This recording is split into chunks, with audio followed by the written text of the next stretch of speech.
Hello my YouTube people, I have a battle here for you again today against Topcat720, who's a really nice battler who frequents on my stream occasionally, and yeah, we're going to go ahead and get started, so let's dig into this one.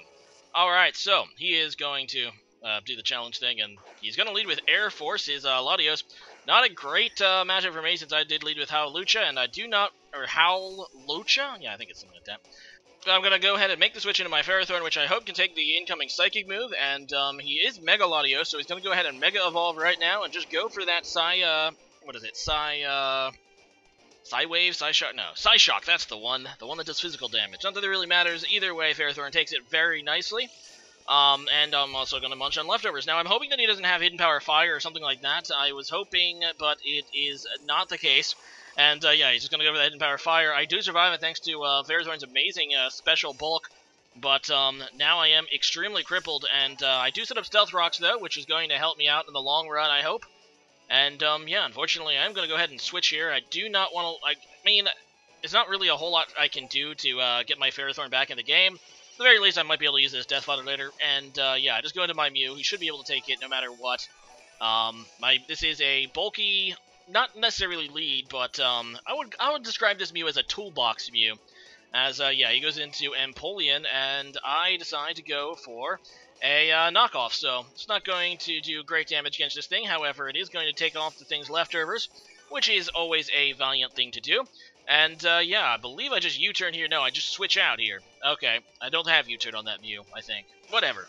I go into Rotom Wash, as he just goes for a Scald, which is fine, because I do resist. And, yeah, I'm just going to go for a Volt Switch, and he ends up staying in, so I'm going to get some nice damage here on the Empoleon.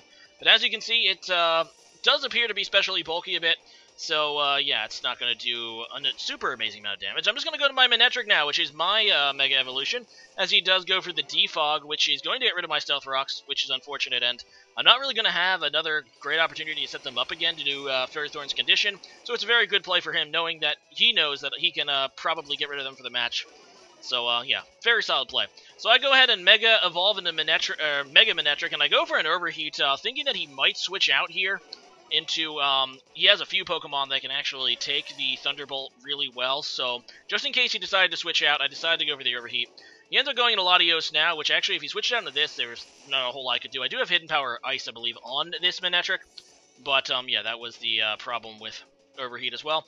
But either way, I go back into Ferrothorn, and I know he's just going to kill me. In fact, I pretty much didn't get it out as Death Fodder because I don't want to have to predict whatever this thing's going to go for. It ends up working out really nicely for me because he just goes for a Draco Meteor, which means he's going to lower special attack.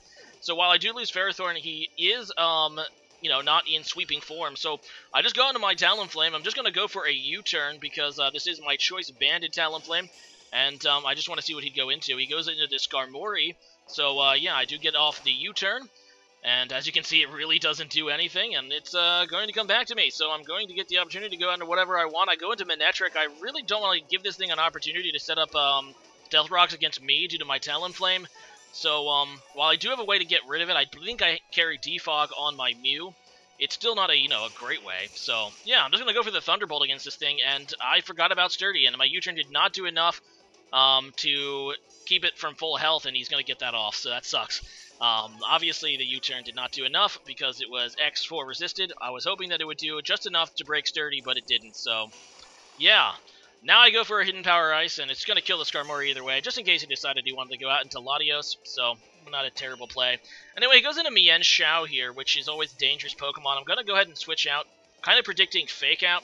So, yeah, I go into my Mew, who, like I said at the start, is a bit physically bulky. He ends up going for the U-turn, though, which is super effective and does actually a good chunk to Mew, as he switches out now again into his Venomoth, which is an interesting Pokemon, especially trying to use one in OU. So, yeah, I'm just going to munch on my leftovers, and I believe I attempt to Defog here, but he's going to go straight for the Bug Buzz, which is a good move. I actually thought I would outspeed him at the very least and get rid of his rocks, but unfortunately for me, it appears to be Scarfed, so that is a definite surprise, as I'm just going to my Talonflame now. I'm just going to go for the Brave Bird, just to get rid of this thing, and it does indeed do that. It is a safe play since I do have priority. It doesn't matter if this thing is Scarfed or not. And, yeah, unfortunately I can't get back into my Talonflame later, so I'm hoping to get, rid of a couple Pokemon now.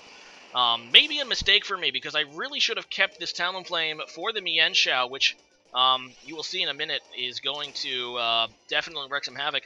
He goes for the, Psyshock to take out my Talonflame, and, yeah, I just go into my Rotom Wash, and, yeah, I'm just gonna get the, KO with Hydro Pump. This is my Scarf Rotom Wash, so I'm actually feeling pretty confident right now that I can, outspeed and kill this Mienshao, who is a very fast Pokemon, yes, but he goes into it and he reveals the Scarf, which I probably should have known or something like that was the case because he didn't carry Fake Out earlier, but still kind of a shock to me. I go into my Manectric to get the Intimidate, hoping that I can also get the kill here.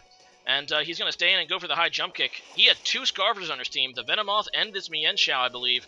So definitely an interesting gambit by him, and I just go for the Overheat, thinking that he might go into his Mamoswine, which he still has in reserve, and unfortunately it doesn't quite kill the thing, and he's going to be able to take out Manectric, and now I am pretty much screwed. I go into Howlucha. I do have the resistance, but I don't really have great defenses. So yeah, he gets off the high jump kick. I do have the Citrus Berry, so I was thinking, okay, I should be able to maybe live and then Citrus Berry back up and then, go for an Acrobatics, but unfortunately he just gets a crit with the high jump kick. I would have liked to see how that played out. Now, obviously, he did have the Ice Shard with the Mamoswine still. I don't know what set that was, and I don't think I probably would have been able to live an Ice Shard. It still would have been interesting to see. It probably didn't matter. Either way, it was a great game there, Topcat, and you are an excellent battler as always. Today's question of the day is, what strategy in Pokemon do you like to use to keep your opponent off guard, like maybe something running like Double Scarf, or something of that nature? Leave a comment about that, and I hope to see you guys next time. Good day.